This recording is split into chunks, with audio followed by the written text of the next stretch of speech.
Hello and welcome to the Bible in Plain View, a short segment where we do some reading on a topic and subject, try to get you more interested in your Bible. The title of today's lesson is A Prophet Like Unto Moses. I'll be your reader, Brother Chris. Today your teacher is Brother Ira. Without any further ado, go ahead, my bro. All right, thank you, Hebrew. A prophet like unto Moses. Brothers and sisters, this is a 30-minute segment, so we're going to have some scriptures in here, that's we're going to kind of blaze through for time's sake, but we have full lessons on this topic right here because the whole problem is Israel always had an issue with our God. So when he came out there, brought them out and delivered them out of Egypt by the hand of Moses, he brought them to himself. He showed up in his full strength, and the people actually was like, listen, read off the 10 Commandments, and the people was like, listen, Moses, you talk with us. Don't let God talk with us, lest we die. So Lord was like, all right, boom, I heard you, I heard him. So this is what's going to happen. So I can be more relatable with you, and I'm going to be with you anyway. I'm going to be your king. I'm your prophet. I'm going to be everything to you. But because y'all scary, you like, listen, I'm going to bring somebody from amongst your own people that's relatable. Okay. I'm going to put my words in his mouth, you know what I mean? And he's going to give you the law. He's going to give you your directive of how to go. And, hey, guess what? If you don't listen to his words that he's speaking from me, then, hey, he's going to be required of you. And so that's why Israel should have known who Jesus was when he came in the flesh. Should have known who he was because he's the spirit of prophecy. And at the request of their forefathers, they said, hey, a prophet that was just like Moses, he's a deliverer. Okay. He spoke with God face to face. You know what I mean? God gave him the laws, the statutes, commandments to give to the people. God wrote them on a rock to give to Moses. Right. So guess what? The prophet that's going to be generations down should be just like Moses. Moses came and hid in the house of Pharaoh, because he was the only one in his generation, killing all the infants. And guess what? The one that's going to be just like him, hey, when he come, hey, he going to get killed. You know what I mean? His generation going to get killed. And that's what Herod at Jesus' generation, he killed all the children 2 years old and younger. All this we can read, brothers and sisters, you know what I mean? But I'm just going to give you a few key points to show that the scripture can't be denied. And, hey, Jesus, in fact, is the prototype. You know what I mean? Moses is the prototype to the one who is to come. And Moses was a prophet. He is a king. He's everything. He's everything, brothers. Listen, Moses had 5 books. Jesus got 5 books. You see? You know what I mean? Hey, Moses was the only one in his generation. Jesus is the only one in his generation. He was a gatherer of the people, brought them out by plagues and wonders that the Lord let him do. And Jesus, when he going to do the same thing, when he come back, it's not going to be said, the God that brought the children of Israel out of Egypt, but the God that brought the children of Israel out of what? All places. So we're just going to hit a few key points to show you that, hey, Jesus, in fact, is that prophet like unto Moses. We're going to start right here where it was requested in Deuteronomy 18. Deuteronomy 18, verse 15 through 19, brother. When you get there, go ahead and take off, Israel. The Lord thy God will raise up unto thee a prophet from the midst of thee, of thy brethren, like unto me. Unto him ye shall hearken. Okay, go ahead. So he's right from amongst your people. Somebody you're going to be related to. You know what I mean? That's going to be right there. Keep reading, Israel. Why is the Lord doing this? No, go ahead. Go straight on through. According to all that thou desirest of the Lord thy God in Horeb in the day of the assembly, saying, let me not hear again the voice of the Lord my God, neither let me see this great fire any more, that I die not. Okay, so the Lord is doing this at your request. Y'all want somebody from among you. You know what I mean? Look how merciful God is in even doing that. God says, Israel, you destroyed yourself. You know what I mean? But I will be your king. You know what I mean? He's always desired to be your king and be amongst his people. That's right. So at their request, he's going to go ahead and provide that. How did the Lord feel about that, Israel? And the Lord said unto me, they have well spoken that which they have spoken. Okay. I will raise them up a prophet from among their brethren, like unto thee. Just like you, Moses. And what's going to happen? And will put my words in his mouth. So I'm going to put my words in his mouth, that prophet mouth, much like I put my words in your mouth. It's going to be the same dynamic because God don't change. It's going to be the same mode of operation. And we're going to see that all the way. The message is coming from the Father. The Father to the Son, and to the Son to the man, to the angel, and the angel to the man, and man to man. That's Watch this. So now it says, I will raise them up a prophet from among their brethren, like unto thee. I will put my words in his mouth, and what? And he shall speak unto them all that I shall command him. Absolutely. That's why when Jesus come, he said, I am come in my Father's name. Right. And I only speak what my Father commands me to speak. We're going to read that later on. Keep reading, Israel. 19. And it shall come to pass that whosoever will not hearken unto my words, which he shall speak in my name, I will require it of him. So this is the Father's words that's really coming out, right? Yeah. And that prophet going to speak only what his Father says. Much like you, Moses, you only speak what I tell you. That's why it's going to be so clear. Moses didn't come out and say anything on his own accord. Right. He got everything straight from the Lord's mouth. You know what I'm saying? Guess that's why the people kept getting killed when they was murmuring against Word, you know what I mean? You ain't talking against me. Right. You ain't talking against the Lord. Right. So let's go look at a few things. Let's go to John, because we're going to see Moses was a king, brothers and sisters, and he is written about. We're going to look at this, and Jesus is a king. Let's go look at a few things. This is John chapter 1, verse 45 and verse 49. Just a few things. John chapter 1, verse 45 and 49. When you get there, brother, go ahead and take off. Philip findeth Nathanael and saith unto him, What'd he say? We have found him of whom Moses in the law and the prophets did write. Okay. Jesus of Nazareth, the son of Joseph. Okay, boom, skip on down, because he's going to Philip. And he said, well, let's see what Philip say after Jesus have a contact with Philip. He going to realize and say something very prominent. What are you going to say at verse 49? What did it say? Nathanael answered and said unto him, What? Rabbi, thou art the Son of God. Thou art the King of Israel. Ah, he the king of Israel, right? Yeah. Well, guess who was the king of Israel? Like I said, this is a prophet like unto Moses. Hey, let's go check and see the same thing. You know what I mean? Because he got to get every attribute that Moses had. Jesus had to be the same thing, right? Go to Deuteronomy. Let's back up to Deuteronomy 33, verse 4 and 5, brother. All right. Let's let the scriptures prove that out. Moses is a king. Hey, Jesus is a king, right? That's good stuff. All right, let's look at it real quick. Just a few things, you know. And like I said, we have whole lessons on this, man. We can sit down and break this thing down airtight, so there will be no discrepancies. Yeah. This is Deuteronomy 33. Pick it up at verse 4 and 5. Go ahead. Moses commanded us a law, Okay. even the inheritance of the congregation of Jacob. So we're going to find out a few things here. Moses, hey, he's the lawgiver, but where the law coming from? Ain't it coming from the Lord? Yeah. So he's telling us. So we're going to show you, when Jesus come, hey, he going to bring the law. Where he get it from? From his Father. Same deal. Watch. So go ahead. And he was king in Jeshurun. Oh, Jeshurun is just another word for Israel. So he was king, right? So when the prophet come, that God's going to bring from among the brethren for you after y'all were crest Israel, hey, he going to be a king too. And he going to be a lawgiver.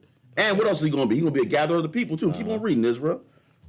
When the heads of the people and the tribes of Israel were gathered together. Ooh, so there it is. They were gathered together. So you got a lawgiver, you got a king, and guess what? The children of Israel and the heads, they were gathered together under Moses, right? Okay. And Jesus, when he comes, he's going to be a prophet just like under Moses. Let's get some more facts. Let's go on down here. And we're going to show the example. Go back to Exodus chapter 6 to show you that when Moses, the Lord sent and commissioned Moses to gather the people, that, hey, he going to make Moses a god to the Pharaoh, and Aaron's going to be his prophet. And because Moses was slow of speech, he's like, listen, I'm going to tell you, Moses, to give you the message, and then you in turn is going to give it to Aaron, showing you that, hey, this is how I operate. You know what I mean? This is how it goes on. I give you the message, and then you just pass it forward. This is how it's going to go down. I'm just going to give you an example. So Exodus chapter 6, verse 26 through 30. Exodus chapter 6. Just show you how it is. Verse 26 through 30. When you get there, Israel, go ahead and take off. These are that Aaron and Moses, to whom the Lord said, bring out the children. Yeah, you're right. Go ahead.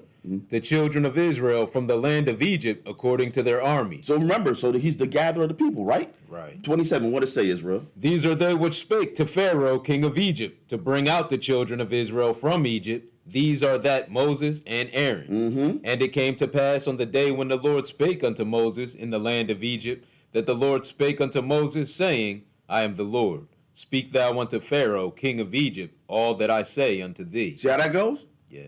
speak all that I say. He ain't coming on his own merit. That's why when the prophet come, if you hear his words, all that I command him, he gonna speak all that I say. Right. So look at the mode of operation, and that's why Moses is the prototype, and he even showed it dealing with Moses and Aaron, his brother. You know what I mean? So look, keep reading, Israel. 30. And Moses said before the Lord, Look. Behold, I am of uncircumcised lips, and how shall Pharaoh hearken unto me? Keep going right on in 7, brother. 1 through 5. Go ahead. And the Lord said unto Moses, See, I have made thee a god to Pharaoh, and Aaron thy brother shall be thy prophet. Ooh, look at how that's going. Guess what? Ain't Jesus God?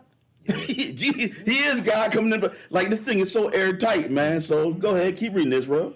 And shalt speak all that I command thee, and Aaron thy brother shall speak unto Pharaoh, that he send the children of Israel out of his land. Now, I'm just going to give you a little bit more, because when the Lord's sending the children of Israel out of Egypt, he going to do it by a mighty hand and judgments. The same way when Jesus come, hey, he going to deliver the children of Israel from all over with a mighty hand and with judgments. Right. And to what end? That the whole world is going to know that he's the Lord that rules over everything. Just like Egypt and Pharaoh knew that, hey, God is in control. Keep reading Israel all the way down to verse 5. Verse 3. And I will harden Pharaoh's heart and multiply my signs and my wonders in the land of Egypt. But Pharaoh shall not hearken unto you, that I may lay my hand upon Egypt and bring forth mine armies and my people, the children of Israel, out of the land of Egypt by great judgments. Because the whole world, really, they're not going to let us go.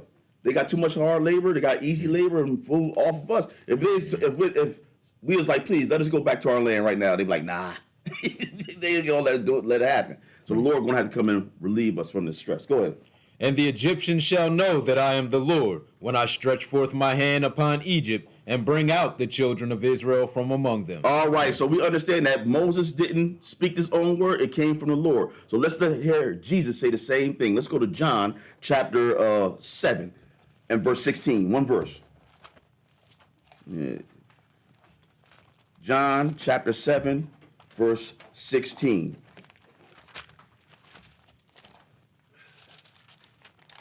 John chapter 7, verse 16, one verse. When you get there, Israel, go ahead and take off. Jesus answered them and said, My doctrine is not mine, but his that sent me. Jesus said, listen, I'm not speaking my own words. Let's back it up so you can make it real crystal clear. Go to John chapter 12. Go forward a little bit, I'm sorry. John chapter 12, and pick it up at verse 44, and then we're going to skip to 47 and 45, so it's going to be real plain. If you didn't understand that, you're going to make it real plain. It says 7 and 40. Oh, 12. It's 12 and 44, sir. Go ahead. Jesus cried and said, What? He that believeth on me, believeth not on me. But what? But on him that sent me. That's why Jesus said, listen, I'm the way, the truth, and the life. Nobody can come to me. I mean, no one can come to the Father but by me. But guess what? No one can come to the Father except he draw you. So if you believe on the Father, hey, you're going to automatically come to Jesus. You have to. You got to go that way. So you believe it on the Father first, because really, this is his business. Jesus is doing the Father's business, man. So guess what? If you all that believe or have heard of the Father is going to come to Jesus. All right, that's how it goes. Let's get down to verse 47. What it say, Israel? And if any man hear my words and believe not, I judge him not, for I came not to judge the world, but to save the world. Okay, keep reading. He that rejecteth me and receiveth not my words hath one that judgeth him. The word that I have spoken, the same shall judge him in the last day. Absolutely, because it's going to be written there. But we're going to say, but are these in fact Jesus' words? Well, let's be clear, because if reading it like this is like, yo, you just hearing my words, like he came and did this on his own. Nah. His words, hey, we're going to see who they are. Verse 49, what it say? For I have not spoken of myself. Okay, come on, because my doctrine ain't mine, right? Right. But his that sent me, right? Him that sent me. Keep reading. But the Father which sent me, he gave me a commandment, what I should say and what I should speak. Come on. And now I know that his commandment is life everlasting. Whatsoever I speak, therefore, even as the Father said unto me, so I speak. Hey, so that's crystal clear, right? Yeah. Hey, these are not my words. He's the prophet that was talked about in Deuteronomy 18, that, hey, he going to speak all that I say in my name. And anybody that don't hear his words, you know what I mean? Hey, guess what? He's going to require it of you. Hey, man, you better listen to this guy. So let's get some more. Because is he that in fact that prophet? Yeah. So listen, we in John, and John came to show you, hey, the divinity of who Jesus is. Let's go and see. And they thought that he was that prophet. Right. So he gonna say, nah, let's see what it said. He gonna point him right to Jesus. We're gonna go to John, back it up to John 1. Back it up to John 1.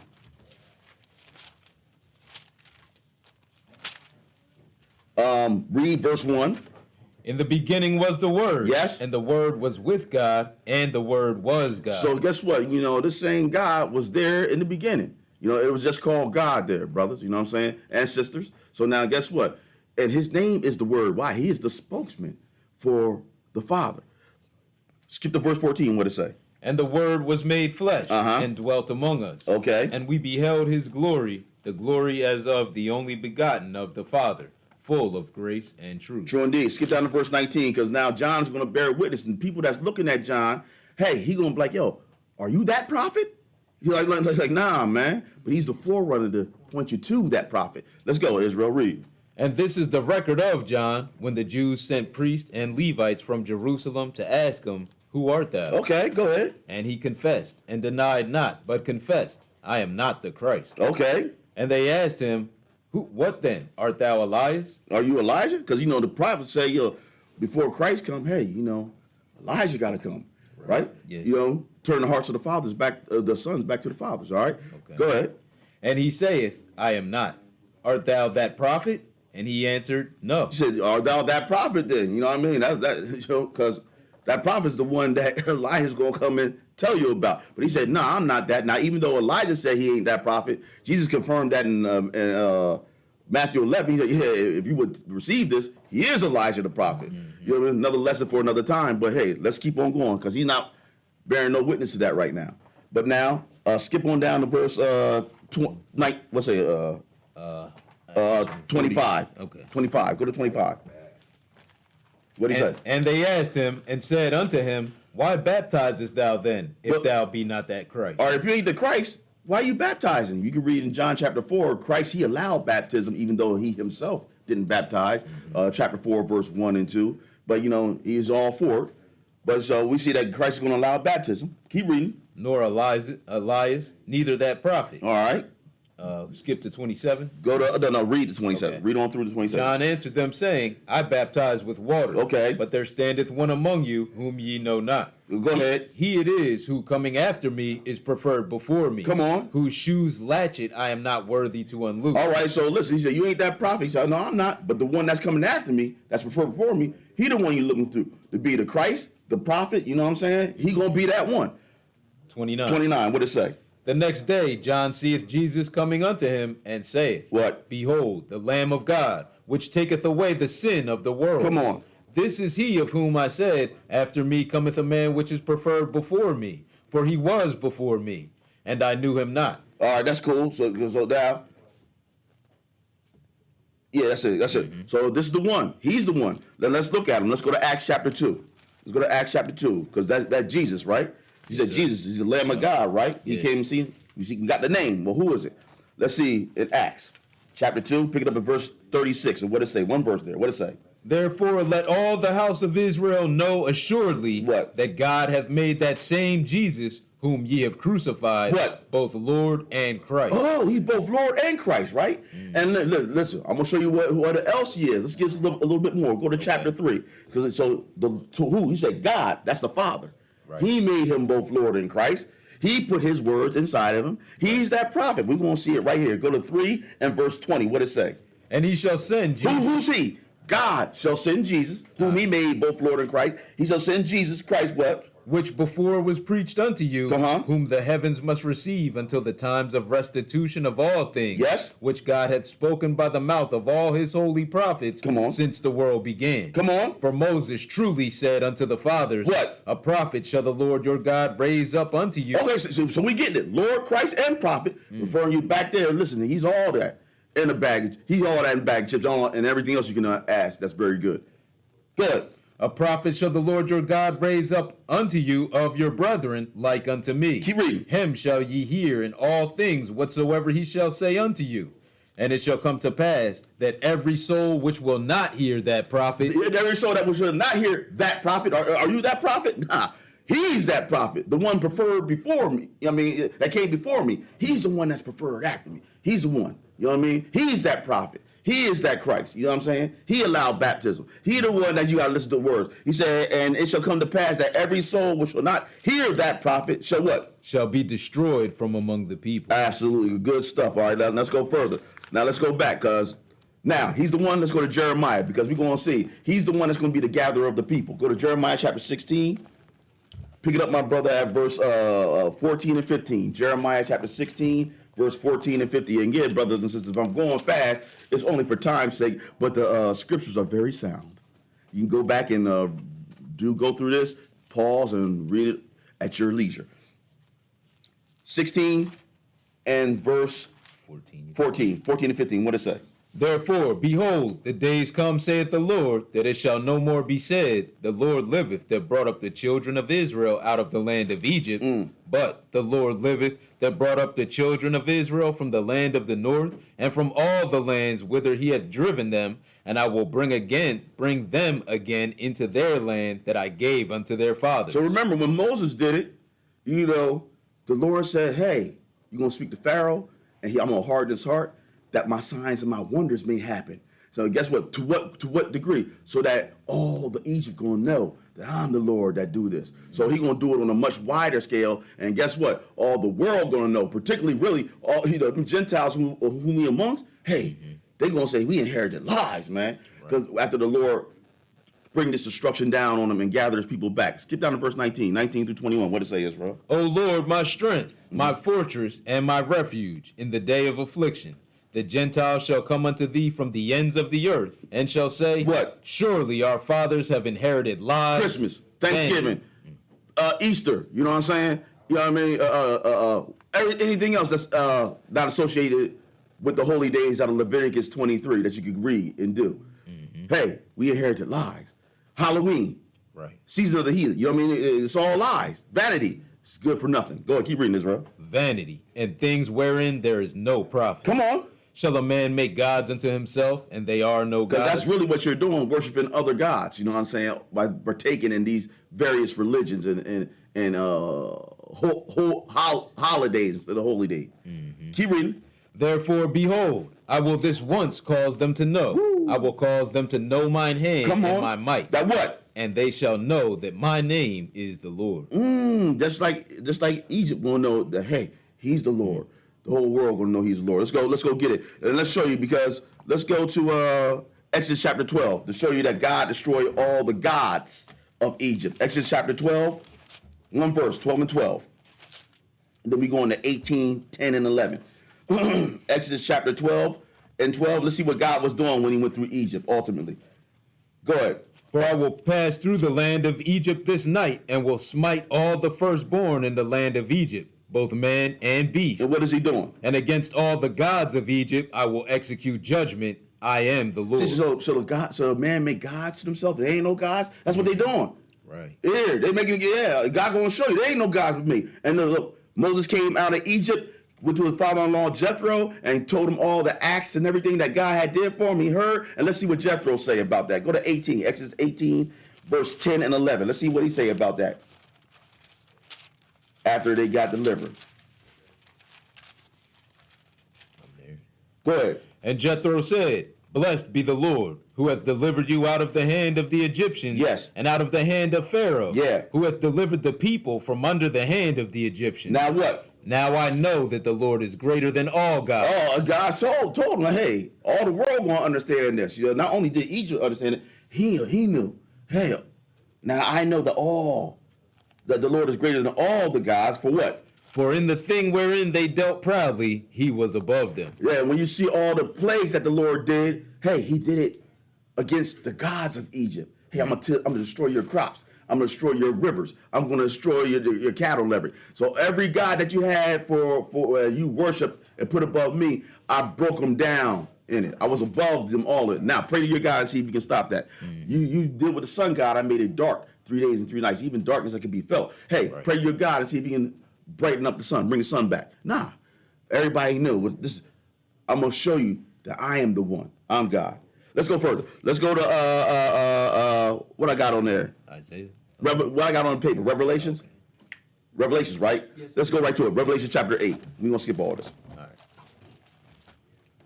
Right? It was Revelation chapter 8, right? Yeah, verse 1 and 2. Yeah, good. Very good. Very good. Very good. I had something else on my other stuff. Revelation chapter 8. So when Jesus come back, look what's going to happen. He's going to take over this world. He's going to seal up Israel first. And then he's going to bring his plagues via 7 trumpets. And when these trumpets be blown, he's going to send out 7 vials to go over the world. Similar, just like what happened with Moses in Egypt. So we're going to look at a few of them. 8 and 1. Revelation 8, 1 and 2, and then 6. And then we're going to do some skipping. Go ahead. And when he had opened the 7th seal, there was silence in heaven about the space of an half hour. Right. And I saw the 7 angels which stood before God, and to them were given 7 trumpets. And another angel came and stood at the altar, having a golden censer, and there was given unto him much incense, that he should offer it with the prayer. No, that's good, good. Now skip down to verse 6. So these 7 angels, these are the last 7 plagues before the Lord take this thing over with. All right, and it's going to be over and done with. So verse 6, what happened? And the 7 angels which had the 7 trumpets prepared themselves to sound. All right, skip on down to verse 12 and 13. What happened? And the 4th angel sounded, and the 3rd part of the sun was smitten. We didn't read all of them. We just going to go here for a second because it's 7. Every time a trumpet sounds, another angel come and pour out a plague, and we're going to show you what happens and what these plagues really are for. Really, it's mercy to the Lord, be truthful, because he's want to provoke you to repent, and people ain't going to do it. So read again. And the 4th angel sounded, and the 3rd part of the sun was smitten, and the 3rd part of the moon, and the 3rd part of the stars, so as the 3rd part of them was darkened, and the day shone not for a 3rd part of it, and the night likewise. All right, what was that, 13? That was 12. That was 12. Read 13. And I beheld and heard an angel flying through the midst of heaven, saying with a loud voice, Woe, woe, woe to the inhabitants of the earth, by reason of the other voices of the trumpet of the 3 angels which are yet to sound. So listen, it's already bad. You know what I mean? But guess what's going to happen? You got 3 more woes to come. Really, we're going to learn that by all these trumpets and these vials, a third of the earth is going to be taken out. 1/3 already was taken out by the beast and the false prophet. Another third going to be taken out by the Lord when he come out here. It's going to be very few people left. But because we read about the sun, let's go look and see something real fast. Go to Revelation 16, 8 and 9, real quick.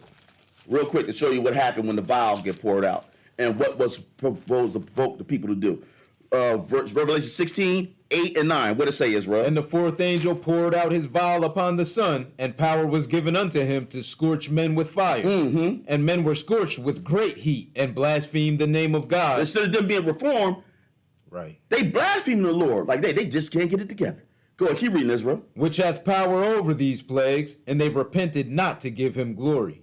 And the 5th angel. That's cool. Now, guess what? Go to Revelation chapter 9, verse 18, because he said, whoa, by these last 3 plagues, hey, you better get it together. It's going to get real bad. This is how the Lord going to deliver his children from all over the world.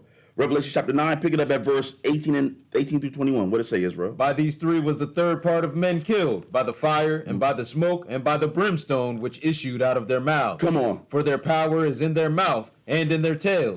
For their tails were like unto serpents, and had heads, and with them they do hurt. Keep reading. And the rest of the men which were not killed by these plagues, yet repented not of the works of their hands, that they should not worship devils and idols of gold and silver and brass and stone and of wood, which neither can see, nor hear, nor walk. Neither repented they of their murders, nor of their sorceries, nor of their fornication, nor of their thefts. So you got to understand, brothers and sisters, listen, man.